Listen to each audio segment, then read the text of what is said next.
Welcome to the Final Breaks. My name is Seamus, and in the queue today is Talon the Grip of Fear, an inverted roller coaster built by Bolliger and Mabillard, or B&M, located at Dorney Park in Allentown, Pennsylvania. Dorney Park traces its roots back to 1860 when Solomon Dorney built and opened a trout hatchery and called it Fish Weir and Summer Resort. The park opened with 8 trout ponds and several picnic areas.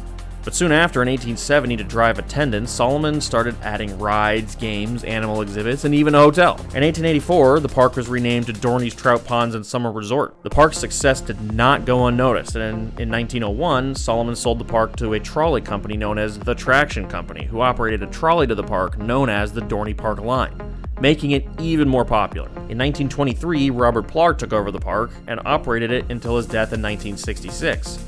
Robert Plar is the reason we have the Dorney Park we have today. He opened many important rides and attractions, most notably the Coaster in 1923, which still operates today as Thunderhawk. In 1992, Cedar Fair purchased the park for $48 million.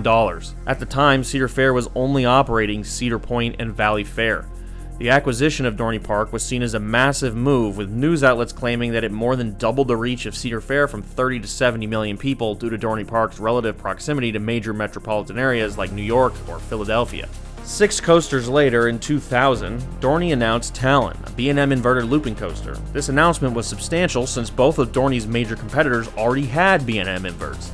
Batman the Ride opened at Six Flags Great Adventure all the way back in 1993, and Great Bear opened at Hershey Park in 1998. On May 5, 2001, Talon opened to the public. The coaster is situated near the entrance of the park and has become somewhat of an icon, with the lift hill and first drop facing the front gate and the low-to-the-ground turn facing the midway. The ride was marketed as the tallest inverted roller coaster in the Northeast, which is sort of true. Talon stands at an overall height of 135 feet, which was, in fact, the tallest, but its drop is only 120 feet. Great Bear at Hershey Park stands an overall height of 90 feet, but has a larger drop at 124 feet. Ironically, this is the exact opposite of how Hercules was marketed by Dorney Park. Hercules was a wooden roller coaster at Dorney Park that was marketed as the tallest wooden roller coaster because it had a 151-foot drop, even though it only stood at a height of 95 feet, which was shorter than Texas Giant's 143 feet at Six Flags Over Texas. Six Flags Over Texas in Arlington, Texas, has a roller coaster that climbs the highest, 143 feet, but its drop is only 137 feet long. At Dorney Park in Allentown, Pennsylvania, the roller coaster only climbs to 95 feet, but it has a longer drop, 157 feet. So take your choice. But I digress. Let's get to the ride.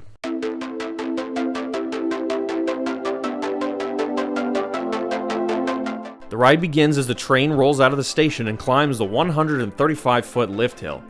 The train crests the top and banks to the right, dropping 120 feet towards the ground into a 98-foot tall vertical loop. Exiting the loop, the train climbs back up in the air and whips through a zero-G roll, 85 feet in the air. While this is technically a zero-G roll, I have never experienced zero Gs in the roll. I've always found it to be pretty snappy. After the roll, the train dives back down into a trench 12 feet below ground level and pulls out into an Immelman. The train flips back over and enters a wide overbank turn to the right, bringing the train directly above the station. Next, the train dives over its own track back to ground. From the front, it feels floaty and graceful, but from the back, it feels like you're being grabbed out of the air and flung to the ground. After this drop, the ride enters a low-to-the-ground section. Something that's nice about Talon is that there was some effort put into the theming and environment here. They didn't just slap it on top of a concrete field. On the ground, the train whips through a corkscrew over the first drop and then falls into a tight, low-to-the-ground left turn.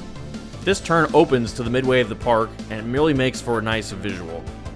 The train climbs up out of the turn and glides towards the station into the final breaks.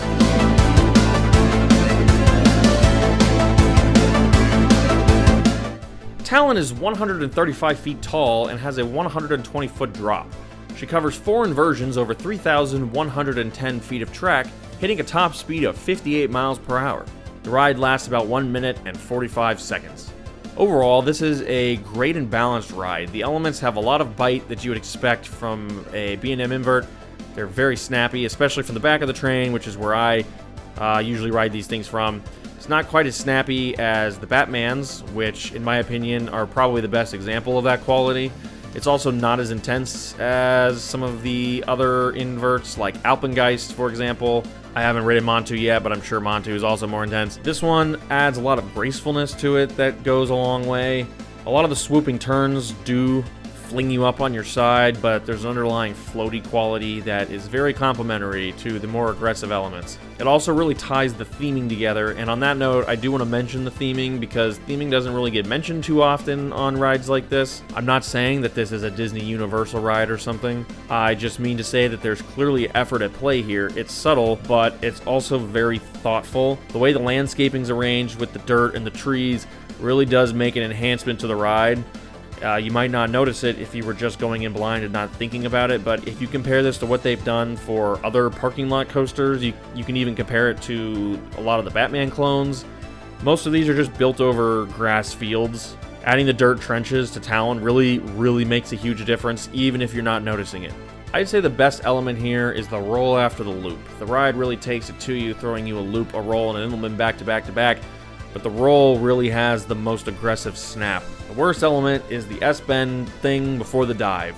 There's nothing wrong with it. Yeah, the train's just kind of meandering around here. In my personal rankings, I put Talon second out of 9 B&M inverts that I've ridden. I have it second out of 17 total inverted coasters that I've ridden, and overall, I place it 23rd out of 202. But please keep in mind that I have not been to places like Cedar Point, and that ranking is subject to change. Basically, every review for Talon online lists it as underrated, and that pretty much sums it up, I would say. Thank you for watching the first ever installment of the Final Breaks. This is something I've been thinking about doing for a little while now. I just passed 200 credits like 2 weeks ago, and I thought it would be a good time to start doing this. Mostly, I just wanted to yap about roller coasters, and what better place to do that than the internet.